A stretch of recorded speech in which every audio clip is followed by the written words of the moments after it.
Good morning class 6th 7th 8th। बेटा आप सभी के लिए हम लोग पढ़ रहे थे शब्द। तो शब्द के 4 भाग होते हैं। 4 भाग में हम लोगों ने उत्पत्ति के आधार पर पढ़ लिया था। उत्पत्ति के आधार पर शब्द हमारे 4 प्रकार से होते हैं, एक तत्सम, तद्भव, देशज और विदेशज।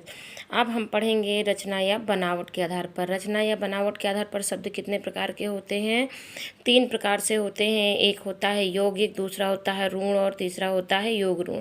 सबसे पहले यौगिक। यौगिक का मतलब होता है जोड़ या जोड़ना, ठीक है। तो 2 शब्दों से मिलकर शब्द जो सार्थक शब्द बनते हैं उन्हें हम क्या कहते हैं? यौगिक कहते हैं। 2 शब्दों से मिलकर जो सार्थक शब्द कहते हैं इन्हें हम यौगिक कहते हैं। देखिए ये आपकी परिभाषा मैंने लिख दी है, या हम ऐसे भी बोल सकते हैं 2 शब्दों से मिलकर बने होते हैं, इनके हम टुकड़े करते हैं तो इनका जो भी टुकड़ा मतलब अलग अलग भी करते हैं तो दोनों के अर्थ क्या होते हैं? निकलते हैं, ठीक है ना। उन्हें हम क्या कहते हैं? यौगिक शब्द कहते हैं। अब हम कुछ उदाहरण आप लोगों को देंगे बेटा।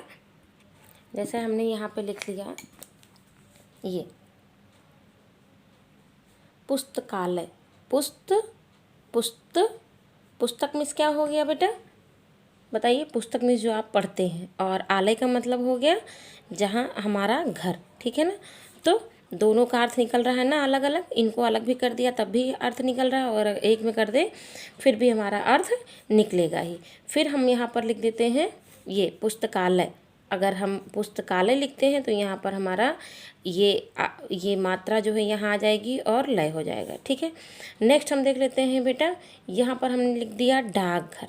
जैसे ये डाकघर।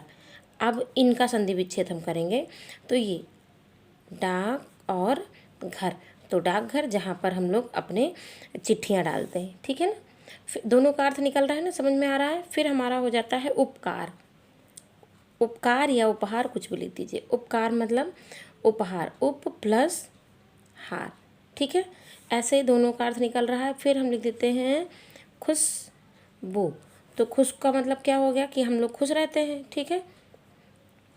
और बू का मतलब आप बदबू भी ले सकते हैं या अच्छी खुशबू भी ले सकते हैं। फिर हमारा है यहाँ पर हम लिख देते हैं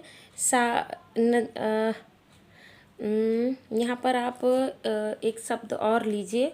जैसे हमने लिख दिया धर्मात्मा। धर्मात्मा, ठीक है ना। यहाँ पर हम क्या लिख देंगे? इसका धर्म प्लस आत्मा, ठीक है ना। ठीक है। ये गलत हो गया बेटा, ठीक है ना। ऐसे हो जाएगा। ऐसे ये समझ में आ गया है आपको। फिर हम ले लेते हैं ऋण। देखिए बेटा, ऋण का अर्थ होता है, जैसे कभी कभी कहते नहीं, अरे ये तो बहुत रूढ़वादी है। मतलब कि जिसका खंडन ना किया जा सके, जिसको किसी भी प्रकार से तोड़ा मरोड़ा ना जा सके। तो ये ऐसे शब्द होते हैं जिनके टुकड़े करने पर सार्थक शब्द नहीं निकलता। एक परिभाषा और भी है बेटा, ये वे शब्द हैं जो किसी अन्य शब्द से मिलकर नहीं बनते हैं। ये वर्ण से मिलकर तो बनते हैं लेकिन शब्द से मिलकर नहीं बनते हैं। मतलब जैसे हमने लिख दिया घर, तो ये जो घर है, घर, ये हमारा देखिए ये वर्ण से मिलकर बना है लेकिन शब्द से मिलकर नहीं बना है। तो इसका हम कोई सार्थक खंडन नहीं कर सकते। देखिए घ और रा क्या हो गया? तो ये हमारा वर्ण बन गया, ठीक है। फिर ऐसे ही हम लेते हैं नर या नल। इसका हम खंडन कर, पहली बात तो ये बेटा किसी शब्द से मिलकर नहीं बना, इसलिए इसका खंडन नहीं किया जा सकता है। इसका खंड हम लोग नहीं कर सकते हैं, ठीक है। ऐसे बहुत सारे शब्द होते हैं बेटा। जैसे यहाँ पर हम लिख देते हैं झरना, पहाड़, है ना। बहुत सारे शब्द आप ढूंढिएगा, आपको बहुत मिलेंगे। जैसे नदी है और ताल है या फिर ताला लिख देते हैं। बहुत सारे शब्द आप ढूंढिएगा, आपको मिलेंगे। फिर हमारा आ जाता है योग ऋण। अब यहाँ पर एक चीज़ आप लोग नोटिस करिए कि यहाँ योग भी दिया गया, मतलब यौगिक भी, और ऋण भी दिया गया है, ठीक है ना। तो ये दोनों से मिलकर बने होते हैं। ये 2 शब्दों के योग से बने होते हैं, और वे शब्द जो विशेष अर्थ निकलते हैं, मतलब 2 शब्द जो होते हैं उनका तो अर्थ निकलता ही है, लेकिन जो तीसरा भी उसमें अर्थ निकलता है उसे हम क्या कहते हैं? योग ऋण कहते हैं। ऋण हो जाते हैं। ऋण मतलब जैसे मान लेते हैं कि जैसे गणेश जी हैं, ब्रह्मा जी हैं, तो इनका और कोई शब्द नहीं, यानी ये रूढ़ हो चुके हैं, इनका कोई और अर्थ नहीं निकाला जा सकता है। ठीक है, एक समास बेटा आगे हम जाकर पढ़ेंगे तो फिर हम तब आप समझ पे आएंगे।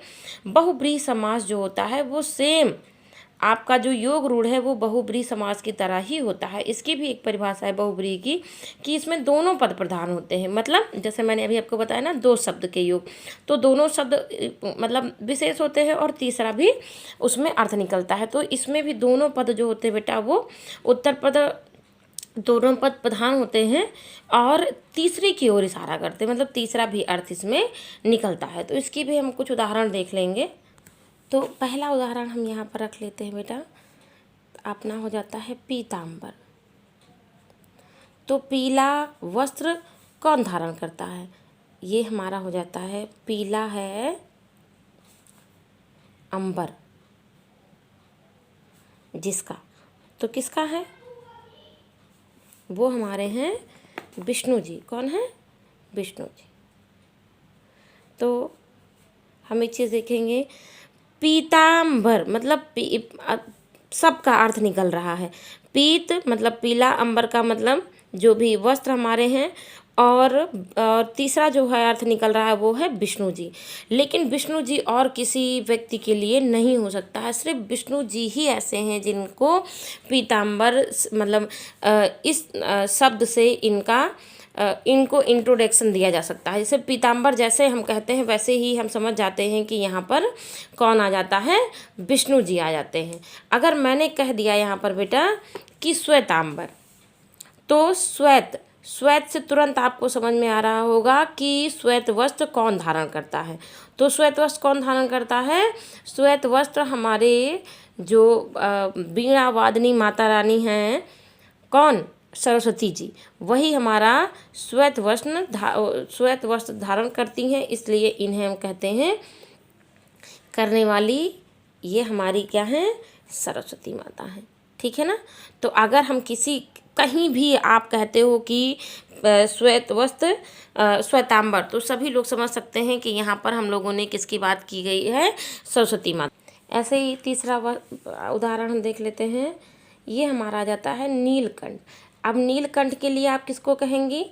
नील मतलब नीलाकंठ मीन्स गला, तो नीलाकंठ किसका है?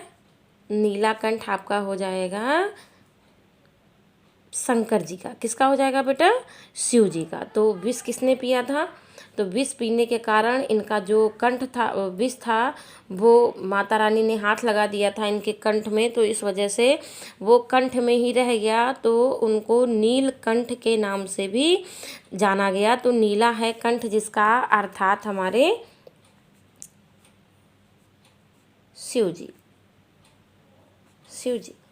ऐसे ही आपके हैं बेटा दशानन, हैं गजानन, गज है आनंद, गज की तरह आनंद है जिसका, यानी गणेश जी, है ना।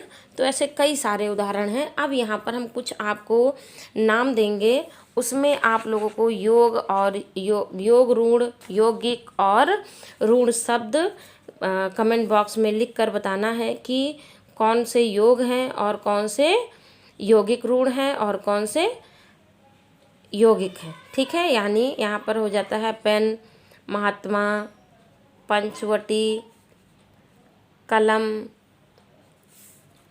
पुस्तक, गजानन, शिवालय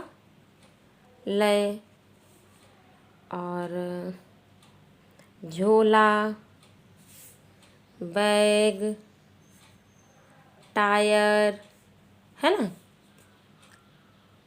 और यहाँ एक शब्द मैं और दूंगी आपको, चतुर्भुज। ठीक है ना।